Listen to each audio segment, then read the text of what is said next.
recorded. This is the Red Ticket Blues podcast. I am Brian Buckley. This is being recorded on February 3rd. To hit the internets on February 4th. You can always listen to the show on iTunes, TuneIn Radio, Stitcher, YouTube, and follow me on Twitter at BrianBuck13 and at Red Ticket Blues. So it's another edition of the Thursday Talk where we have a sports media guest. And this week I was lucky enough to speak to a college basketball and football reporter for USA Today, that being Nicole Auerbach. We are closer and closer to the meat of the college basketball schedule. Football's almost over, so I thought it would be a good idea to have someone with the knowledge and expertise that Nicole does, and it was a great podcast, obviously. So take a listen. Okay, we welcome in college basketball and football reporter for USA Today, Nicole Auerbach. Nicole, welcome to the Red Ticket Blues podcast. Yeah, thanks for having me. No problem. I appreciate you being here. So let's get right to it. The polls have just come out, and they do not include Duke University in the top 25 in college basketball. You throw in Wisconsin, Kentucky sort of floating there, and that's three of the teams that were in the Final Four last year. I know it's been this way for a while, but is this the new norm of college basketball, just the recycling every year? Well, I think I wrote about this last week with Duke in particular, but we've seen it with Kentucky a little bit with the NIT year a few years ago, and with some of these teams, and Wisconsin doesn't really fit the mold just because, but they did lose senior pieces and player of the year candidate. But I mean, when you rely so much on a one and done system, there are going to be years where either the class isn't very strong, which I think that's a huge part of this year's class outside of Ben Simmons at LSU, just not as pro ready coming into college. But also that you're going to have to start from scratch every year, and it's going to take a while. You're going to have bumps on the road. Duke has injury issues, but I mean, they lost Tyus Jones a year earlier than they were anticipating. There's a lot of reasons, but when you're kind of really going all in on a system and a model like the one and done, like what John Calipari's been doing, and now Duke kind of, went all in last year with multiple guys, you're at risk for this every year because it's starting from scratch every single year. So I think, you can see that, and then it kind of opens the door for some other teams in their own conferences or mid-majors or whoever to pull off some upsets because these teams are all still kind of figuring themselves out. Yeah, no, I agree with that. Before we get into a little more about college basketball, let's get into a little more about you. I know you've always been a sports fan, but you didn't necessarily set out to be a sports writer, per se. How did you make your way into the industry? Yeah, I like anyone, just watched and played sports growing up and figured that it would kind of always be the side entertainment part of life until, I would read Sports Illustrated cover to cover every week and would read books about sports and go to NFL games with my dad and really consume it. But I didn't quite make the connection that there were real people who were writing these things and, other people could go to games with press passes and how it all worked. I was very math and science heavy in high school, and I kind of thought I would go into business or whatever. So I was a freshman at the University of Michigan, and I was talking to a girl who was across the, we're moving into the dorm, and she was a sophomore. We're talking about, our interests, our hobbies, our dream jobs, and her dream job was a lot more noble than mine, and hers was that she wanted to be a heart surgeon. And I told her that I wanted to write for Sports Illustrated, but obviously was going to go, study econ or business or whatever. And she says, my friend works at the Michigan Daily, the student paper here. She's in the news section, but she can put you in touch with the sports editor and you could try it. And I had never really quite made that connection that I could just, try it. There's definitely different levels of this thing. And so fast forward a couple of days, and my first game as a Michigan student was the Appalachian State upset. Oh, wow. Biggest upset in college football history. And then I show up for my first meeting at the Michigan Daily the next day, watch kind of the seniors, there were four of them who covered football, kind of start from scratch and have to write a giant explainer of how the hell did this happen, explaining App State, and just kind of went from there, picked up a story. My first story was terrible. It was this ultimate Frisbee club sports story, and then made friends there, got a little better, got some internships in the summers, and went from there. But I kind of stumbled into it by accident. I always joke that if I didn't go to Michigan, I probably wouldn't do this. And it's funny because Michigan does not have a journalism major or journalism school, but it was the fortuitous girl across the hall suggesting something that I already should have known was a potential job, but didn't think it was a career path for me. Can we get a copy of that Ultimate Frisbee story? Oh, no, nope. I really hope that is not findable. I think it was pretty terrible. I really wish I had people when I moved into college that were as motivational as the person across the hall from you, because it certainly wasn't like that for me. But did you set out to focus on college athletics? I mean, you were at University of Michigan. You sort of answered this, but going forward with it, as a profession, or is that just sort of where you found your place and the stars aligned? Yeah, it was sort of what was open. In summer internships, I interned at the Trentonian, Trenton, New Jersey, the Cape Cod Times and Cape Cod, USA Today and the Boston Globe. And so a lot of the summer internships were baseball heavy because that's the main sport. I did a lot of, pro baseball. I did the Cape League. I did minor league baseball. So I was pretty comfortable in a variety of things. I mean, I wasn't like thrilled about the prospects of like being a baseball beat writer and doing that sort of schedule for a year. But I had friends who were doing it, and, when you're coming out of college, you're going to take whatever job's out there. So I had interviewed for a few beat jobs. I interviewed for a couple college football beat jobs. I was really just looking for whatever was available. And USA Today, which I had interned at, called and had a college basketball digital producer / blogging position open.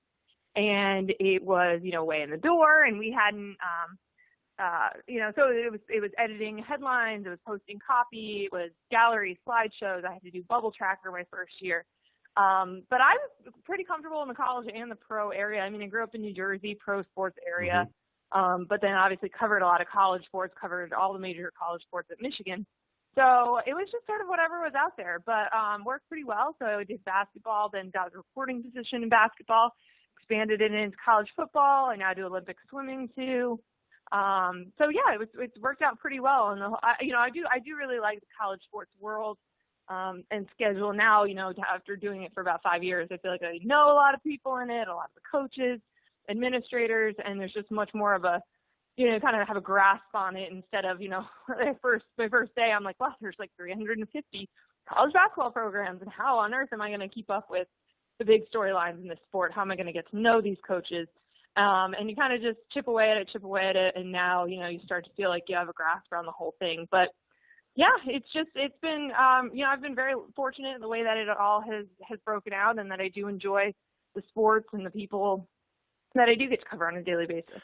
You love college basketball. I live in Connecticut. I love college basketball. I became a fan in 1990 when Scott Burrell threw a full court pass to Tate George and a shot that beat Clemson in the East Regional, or the East Sweet 16. I mean, that all changed for me. And that's when that was the Big East I cared about. Now, like many conferences, it's not the same. I mean, UConn plays in a made-up conference. I take that lightly, obviously, but I mean, it was just created. What spurred this realignment phenomenon other than money, or is that just the main factor? Well, it's money in college football, and just how much money college football brings in. And so that's been the driving force, because, as much as the NCAA tournament brings in a ton of money and how lucrative March Madness is, it's college football, 9 times every other month of the year, and the money they're bringing in for home games and investing in facilities and how many players are on a roster. That's where, all these athletic departments are so focused. So, honestly though, but in addition to that aspect, there was, what summer was it? The summer where it was like everyone was terrified. It was just like happened. Fear, and people were trying to move. Yeah, and like trying to leave before they were like the last one standing in a conference. And I guess, was it probably when Nebraska went to the Big Ten that was the summer, right? And then it sort of kickstarted a wave, and there were rumors about the Pac-16 with Texas, and it was a wild summer. And so, we're seeing the repercussions of some of that stuff now. And I've spoken to so many different athletic directors over the years saying it'll be really interesting to look in like 10 years and look at some of these conferences and sort of some of the teams in them and just be like, what were people thinking? Because it's going to be, so expensive for West Virginia, for all of its teams to have made all those trips for 10 years. Or like you mentioned, the American Athletic Conference, which is very hard and very spread out geographically. I do think in a few years people will just look back and there'll be a lot of question marks, because a lot of it was, I think, driven by fear of being left out of a conference without football, or without, not being in a power conference. And it just created some strange bedfellows. And I think that some programs in sports, individual sports, will be fine. Like UConn, if the men's basketball team or women's basketball team is good, that doesn't matter what conference they're in. But for some of these other teams and schools, I mean, it's just strange. And there's a lot of teams, I think, that are in positions that they can't really slide up, that they're going to kind of be perpetually in the bottom of a conference in men's basketball or football, indefinitely. And that's just kind of a shame. And, we've lost so many regional rivalries. It's the whole thing. I just think in, 10 years, we're all just going to look back and just have a lot of questions. You mentioned one of those teams, and the one that glaringly stands out is the one from your home state in Rutgers, who is just they're just lost in every way in men's and in football and basketball. College basketball and football, like we're talking about, it's sometimes a seedy recruitment game. It's no secret there. They make movies like Blue Chips or even Hoop Dreams to a certain extent, just the expendability of a player. But I think it all changed for me when I read the book They Played Their Hearts Out by George Dorman. Mm-hmm. My question, you're in the business, is Demetrius Walker's story an aberration, or is this sadly a common occurrence? Well, I think that, it's interesting. You want to talk about recruiting this week with, college football signing days here. Mm-hmm. And we're seeing all sorts of headlines of guys getting scholarships pulled or, agreements that they thought were in place getting pulled. And I just think that the whole process for both football and men's basketball is, it's like you said, it can be very seedy and uncomfortable. And I always joke that I'm so happy that I'm not a recruiting reporter having to dig through or deal with or try to, talk, because, with a lot of these top players, coaches will say you got to figure out who the guy around them is the one who's kind of the decision maker, which parent it is, or if it's, the AAU coach or it's a third party guy. And so, there's just a lot going on there. And, sometimes, things you can't report because of, the level of sourcing that you would need. There's also, it's kind of been interesting in the last few years as the shift against, what's the way to phrase this? Not against the NCAA, but against the NCAA rules.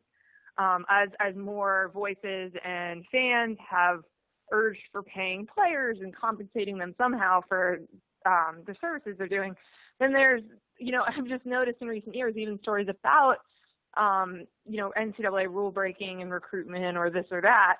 There's not the same reaction to those types of stories anymore either, because people will say, well, they should get paid for that, or he should be able to make money off of his own likeness or his autograph. And so it's just been a very interesting time, even in light of, whatever seedy business is going on, but even the public's reaction to some of it, just because of this changing tide of, the student athlete rights and as, the coaches' salaries have just gotten outrageous and resources at these schools, everyone's got waterfalls and barbers and things like that. I mean, it sort of has shifted the way people even view some of the seediest parts of the whole operation. The inequality from bottom to the top, it's quite drastic. So when a student gets to the campus, they're an athlete, they're a student.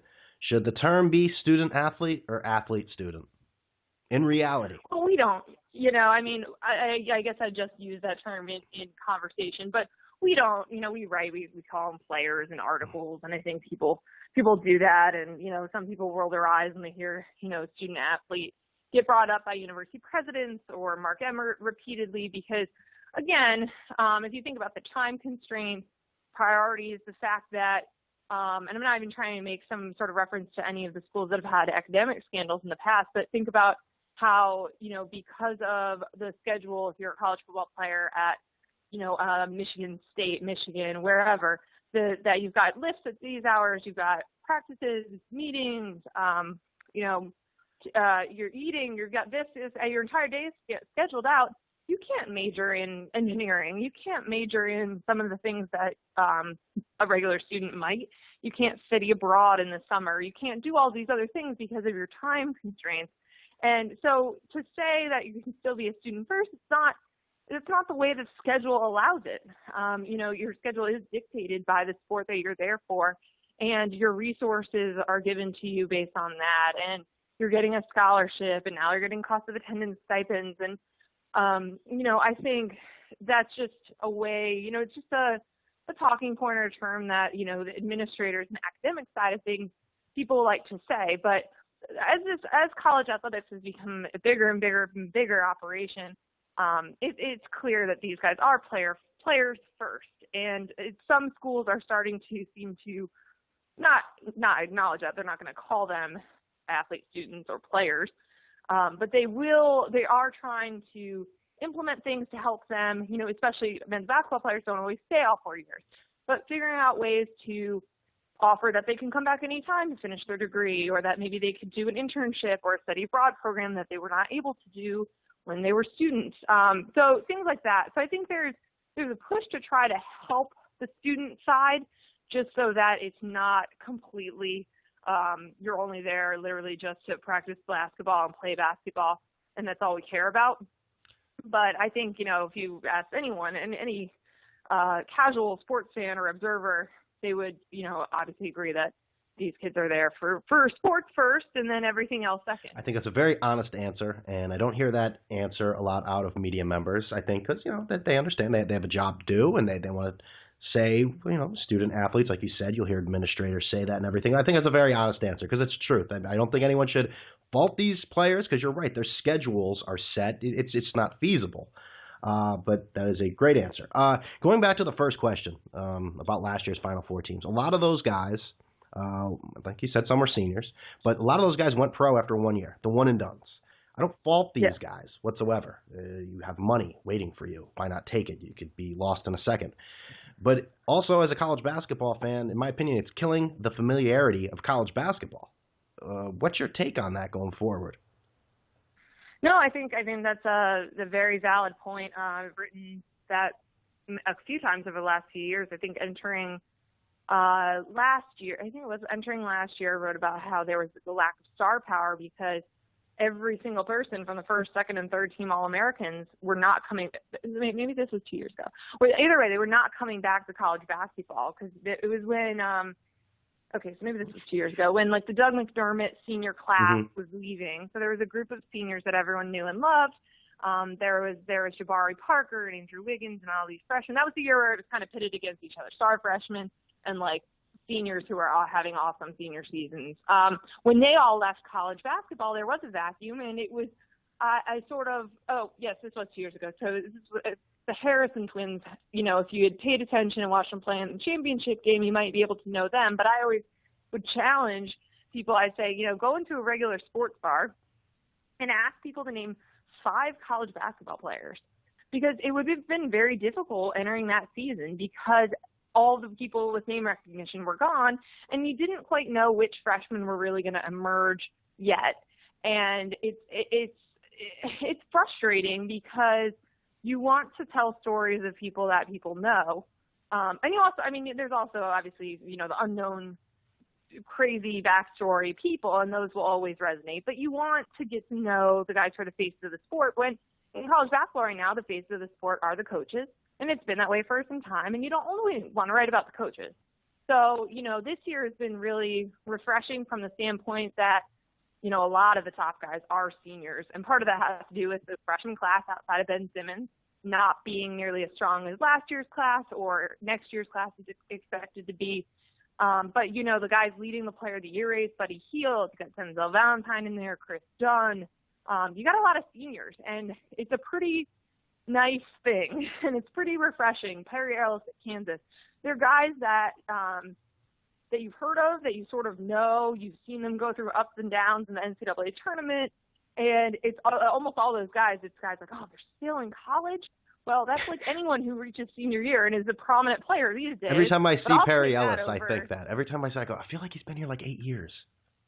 Well, that's also because he looks that like too. He could be the office manager in some big corporation or whatever. He kind of looks 40. But it's been nice this year because I feel like I've gotten to know some of these players. I feel like I've gotten to watch them grow as basketball players, as people.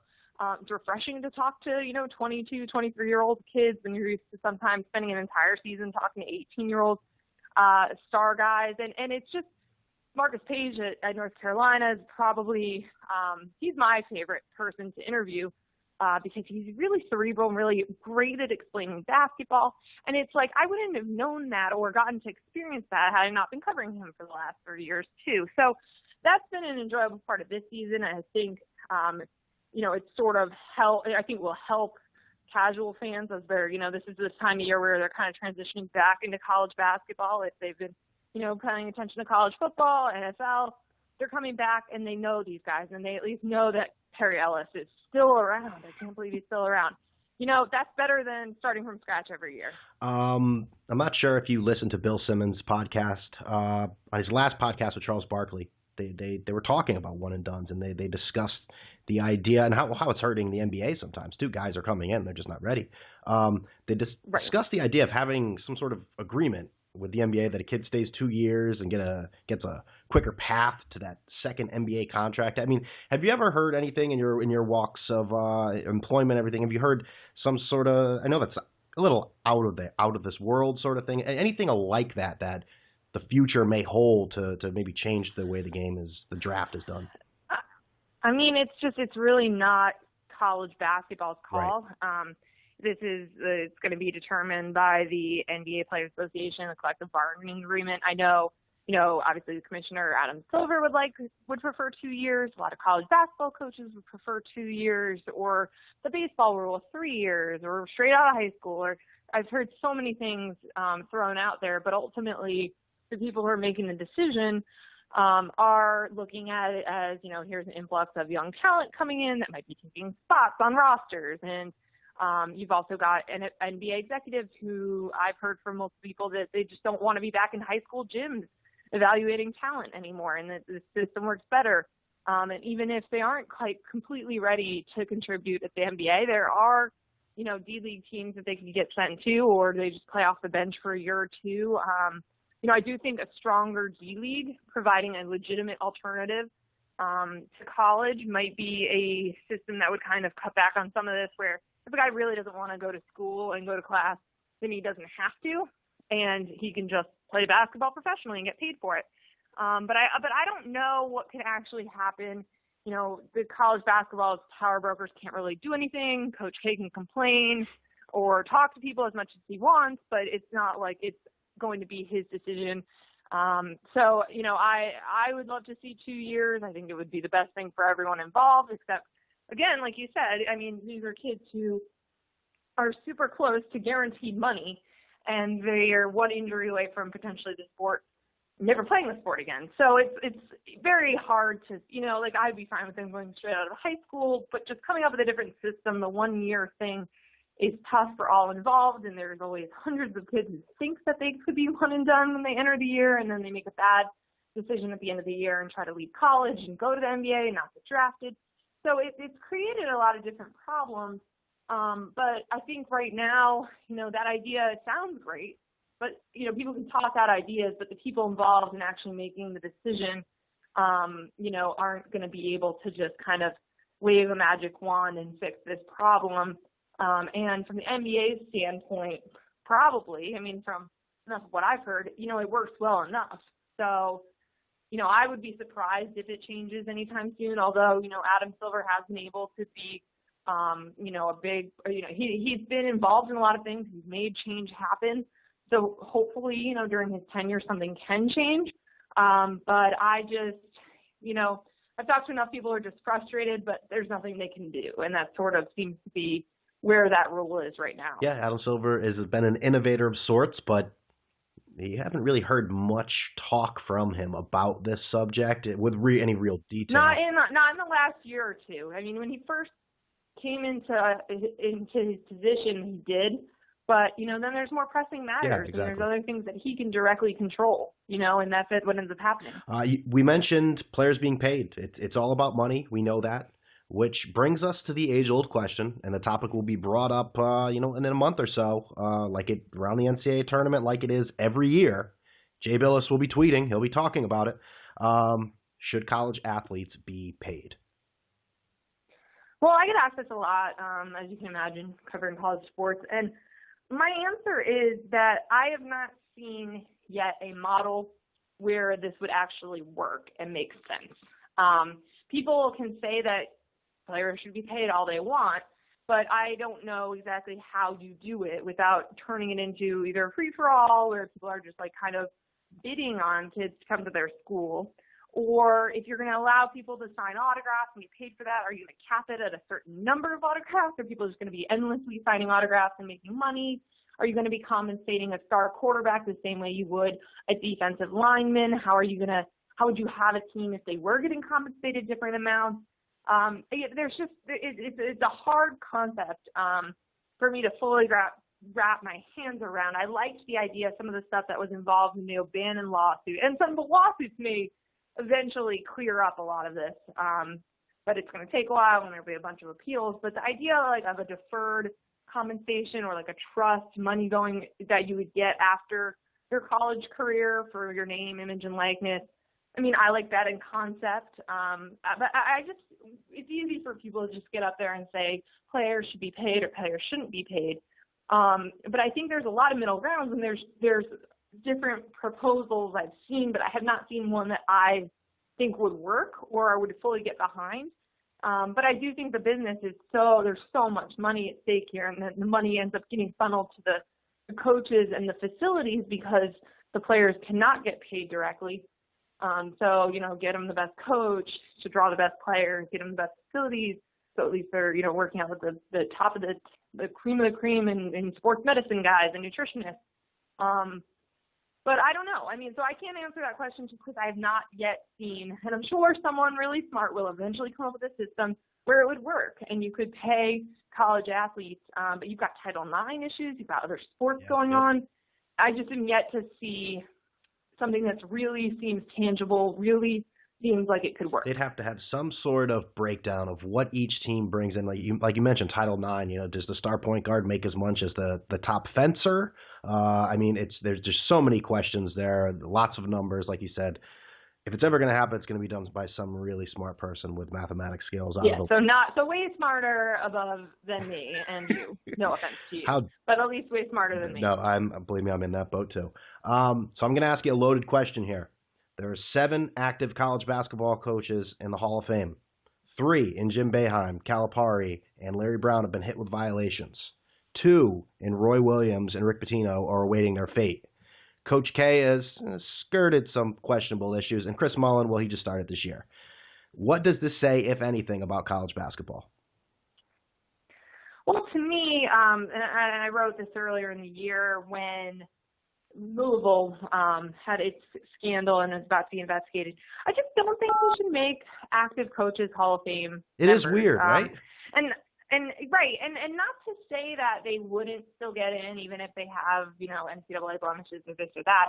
But why are you doing it with an incomplete resume? That's my only main takeaway. I don't think the reason that that's even a question that you're asking me is because they're active Hall of Fame coaches. Correct. And I think I thought, and again, this was a rule and this was able to happen before what happened at Penn State with Sandusky and Joe Paterno. But after that, I thought that as a whole, and it doesn't quite work that way, but from sports writers to fans, the idea of idolizing coaches and thinking everyone's infallible, I'd hope that would go away or lessen to some extent. And I think it has for many people, but to me, that goes along with the idea of making someone a Hall of Fame coach while they're still coaching. Yes, you can say they've done amazing things as a coach, but for so many of these awards and the way that people vote, if you think about Manti Te'o and the Heisman, the people like to think that they're voting for good people and people that the morals and this and that. And if you're doing this in the middle of a career, things might happen, or you could lose 100 straight games. You're awarding things just with an incomplete resume. And like I said, with these awards, other stuff tends to come up as well outside of wins and losses. So it just seems strange to me that this stuff gets determined while there's still a piece to be added. So that's kind of my main takeaway. I'd rather it just be after a career is over. Maybe it doesn't have to be like 5 years after, but just that it's closed and you kind of have an entire resume to look at. Yeah, very odd. Calipari has to go, pose for stuff in Springfield with the Hall of Fame, and then, right back a few hours later he's coaching at Kentucky. It's just a weird feeling. It's not like that in any other sport. Right. Speaking of Larry Brown, how large was the collective sigh of relief from Mark Emmert and the NCAA after SMU lost? For those of you who don't know, SMU does not play in the postseason this year because of violations. Yeah, I mean, that was definitely a main storyline kind of clouding the sport all season long, was that they were banned from the postseason and that they potentially, I mean, if they hadn't lost a few players and they had more depth, then the Americans not that good this year, and they could have gone undefeated throughout the season and been, I guess, similar to Ohio State a few years back in football. So, yeah, I think that was a storyline, and people are so curious to see how they play without that. But it sort of at least has sparked more conversations about the effectiveness of a postseason ban and the timing of it, because by implementing it and adding it to the season right then, you do not let the players have a chance of transferring out or recruits knowing that and then also having the ability to leave. And that does seem unfair in this age of student-athlete rights and welfare and extra awareness on that. So I think that issue has still been raised and still been written about and talked about. But, yeah, you do lose that this is going to be a dominant thing for the entire rest of the season, or that they're, sitting at home watching conference tournaments and they can't be a part of them. But, it is disappointing because we knew entering the year that this was going to be a really, really talented team. And we saw that, but it's a shame for the kids that they're not able to get to play in any postseason tournament, but especially the NCAA tournament. I mean, it's the coolest tournament in sports, and so it is a shame. But unless they figure out something else to give people outside of postseason bans, this sort of thing continues to happen. Yeah, you're right. This past Saturday, there were some amazing games. I mean, there's no football. There's no football at all this weekend. Well, the Pro Bowl, but I mean, no one really cares about that. Showcasing two of the top players in the game. And in one game, in Oklahoma's Buddy Hield and LSU's Ben Simmons. Simmons is the probable number one pick in the draft, and he was MIA the last 5 minutes. I know it was one game, and I know he's still going to go number one. This had to raise some minor red flags for scouts, wouldn't you say? Well, I think partially, I've seen him in person a couple of times. Well, I saw him play against Marquette, and he didn't take the game-winning shot in the final two possessions either, and they lost. So part of it is on him. I mean, he grew up, I spent time with him and his family. He grew up in Australia, which is a system-oriented, pass-first kind of, that was his introduction to basketball. And, coming over to the U.S. in high school and playing AAU and getting used to being a guy that takes charge, that was his second introduction. So he's got a great balance of that. Like, he's a great passer, great skills, understanding of basketball. But sometimes it's, he's still learning the killer instinct part, the take over the game part. And so there's that element, but there's also a coach not designing plays for him, or teammates not looking for him. But right, I mean, like the final 5 minutes of the game, the best player, the guy who's going to go number one in the draft should be touching the ball, should be taking the shots. And even though Buddy Hield in Oklahoma didn't take the game-winning shot for Oklahoma, he was obviously very vital to their comeback in the end. And they know, give him the ball. So I would like to see LSU get him the ball, and I would like to see him call for it. I would like to see both things happen. And I think that if they figure that out, they'll win enough games. They'll get to the tournament, which is another thing people are talking about. Oh, the number one pick in the draft, his team may not get to the NCAA tournament. Well, they can control that if they win and they figure that stuff out and they don't cost themselves games that they led most of the way and seem to be in firm control of. So to me, it's a combination of killer instincts still being developed and also the team not playing through him with the game on the line. Yeah, I mean, a few weeks ago, months ago, I mean, it didn't look like LSU had a chance of making the tournament. And, I mean, they're coming back into the conversation now of potentially being there. Yeah, I think the thing that alarmed me the most is he wasn't even calling for the ball. But you're right. He has a LeBron James sort of style. I know no one wants to be compared to LeBron James, but he has that. I also don't want to say the same body size, but same in the area. And he looks to pass first. He looks like a guy who can do whatever he wants on the floor at any time, but he's a facilitator. And I think he's going to be a great pro, regardless if he didn't ask for the ball in the last 5 minutes against Oklahoma in 2016. I love Oklahoma and Kansas when it comes to time to dance. Yeah, very gutsy take. But who is the team, and I realize it's February 1st, but who is the team no one is talking about right now that you think can do some damage when it comes to tournament time? Well, it sort of seems like this is going to be one of those tournaments where it's going to be crazy and chaotic in general. Because all the top teams have lost this year and everyone's kind of looked beatable, which is not at all like what college basketball was like last year, where you kind of knew that there was a group of 6 to 8 teams that the champion was going to come from. But I think that like a team that I think is like, I really like North Carolina. They're my favorite to win the whole thing. I mean, I love Buddy Hield and all that, but I just think if Marcus Page is not slumping and if Carolina is healthy, that they're the best team in college basketball. I think that Kentucky is starting to figure things out, again, by starting over from scratch every year, and Scala this year, being one of the more probably the most disappointing players in the country this year.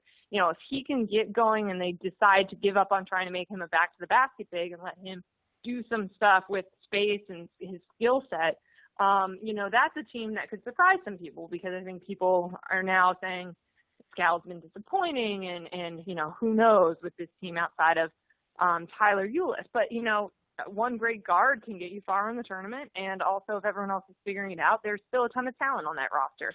So that's a team that could go deeper than people think.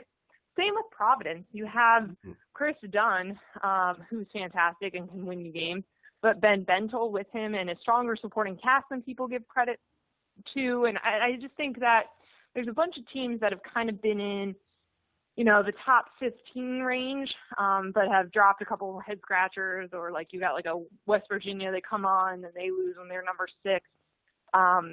Teams like that have just been inconsistent but have talent. Those are the kinds of teams that are going to like make a surprising Final Four run. This could also be the year that Xavier makes the Final Four. There's a lot to like on that roster, but it just sort of feels like it's probably going to not even be a team that I just mentioned. I tried to cover my bases by mentioning a lot. And it's probably still not going to be one of those, because it's like one of those types of seasons where it's just going to be a chaotic, crazy NCAA tournament. You could see that from the beginning. It was going to be crazy. Nicole, I appreciate you being on, but before you go, I have 3 really quick questions for you. You ready? Okay. What was the last TV series you finished?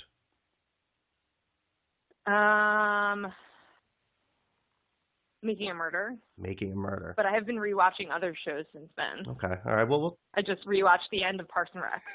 So happier ending. Oh, absolutely. Does Scala BCA go pro after this year? I will say yes. And I know you're a Peyton Manning fan. Does he ride out a winner on Sunday? Yes. Wow. I'll go sentimental on that. Wow. Yep. That's with your head and heart, or just your heart? That's more the heart. Although, I haven't watched a ton of NFL this year. You get when you watch college football from like the moment you wake up to go to bed, it's hard to keep up with the NFL. So I know the Panthers are great and they're the best team in football this year, but we'll see. We'll see about Peyton. I want to thank Nicole Auerbach for being on the Red Ticket Blues podcast. You can see her on the USA Today College Basketball podcast and follow her on Twitter at Nicole Auerbach. Nicole, thank you very much again for being on the Red Ticket Blues podcast. Yeah, thanks for having me. So there you have it. There's Nicole Auerbach. She gave us a little sneak peek behind the curtain at college basketball and what to look forward to coming with March, which is not that far away. March Madness is very, very close. It's closer than you think. So thank you very much, Nicole Auerbach. It was a pleasure having her on the podcast. Remember, you can always listen to the podcast and many other podcasts, all of the podcasts, on iTunes, TuneIn Radio, Stitcher, YouTube. Follow me on Twitter at BrianBuck13 and at Red Ticket Blues. Like the show on Facebook. And remember to always leave a review and a 5-star rating, because those are the only stars you leave. So with all that being said, I'm out of here.